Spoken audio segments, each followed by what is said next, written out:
All right, guys, so here we are on part 3, I believe. We're on part 3.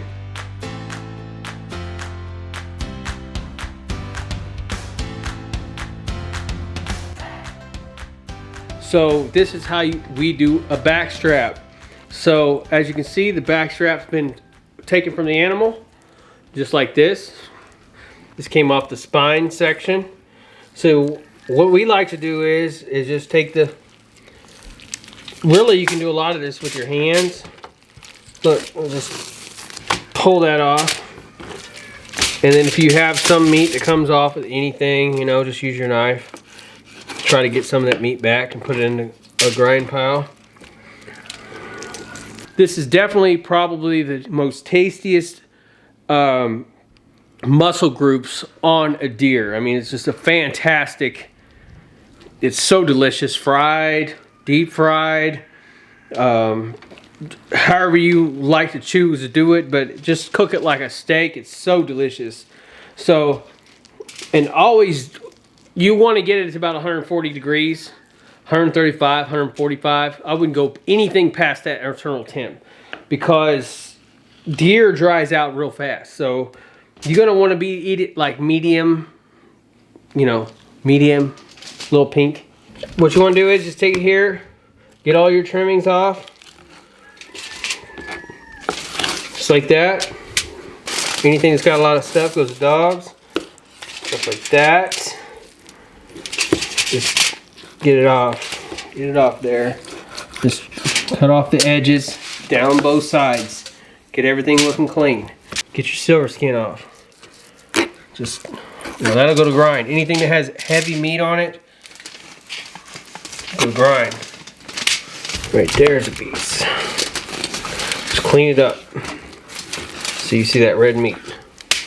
Now you come on the other side. See that? That is that silver skin. This is the side that was connected to the fur. So, or the hide, you could say. So you want to definitely remove all this. Stick your knife right underneath this line. And angle your knife upwards. Upwards. So you're not going into the meat. And if you start feeling like you're going down too much, I stop. Like right there, I felt like I was going down too much. And sometimes you can just rip this off. See how I'm doing that? But if you do, see it's pulling on that. So I see some guys that like to do that.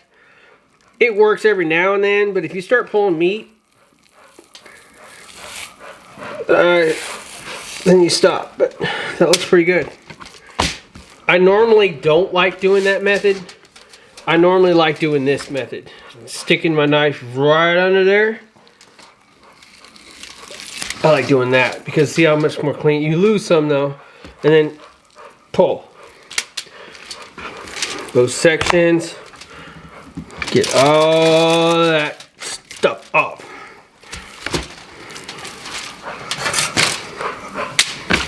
So you always want to, see how I just did that? You always want to poke. Always. Don't just start on this end because it don't work. You want to poke, slide upwards. And then you come over here. See if you can get a grip on this silver skin like this with your fingers. Get a start on it and pull. Get off. Now doesn't it look pretty? You got yourself a beautiful tenderloin. Not tenderloin, loin. This is the same thing pretty much as a pork chop, but it's a deer. And when you have this little strip left right here on the edge, you'll have a little line there left. Just stick your knife right there and just get it off like that. So let's cut the end off with the grind. And just you want to make sure it's all red. Cut the end off, make sure it's for grind. Now, you can cut this into steaks. You can freeze it whole, these chunks, or you can cut them into steaks now. I personally like to cut them in 6-inch sections and freeze them that way.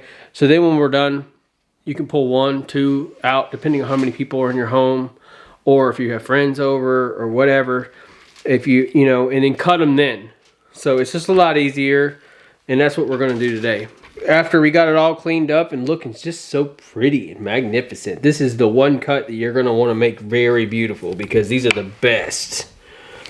So here's what you can do. I've seen guys cut this directly in half and make it thinner, and I've seen guys also just go ahead and just start cutting steaks inch thick all the way down. That's great because they're just, you could fry them just like that on the grill, season them up and fry them just like that. About inch thick, pink in the middle, they're delicious. I'm going to cut these up in sections and vacuum seal them.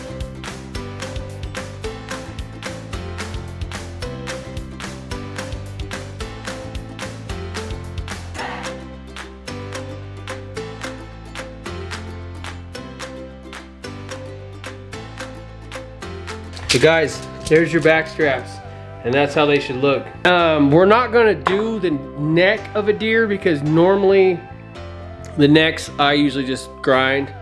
You can make them in a roast, but we are gonna move on to part 4, which is the shoulder of a deer. Stay tuned and check us on part 4.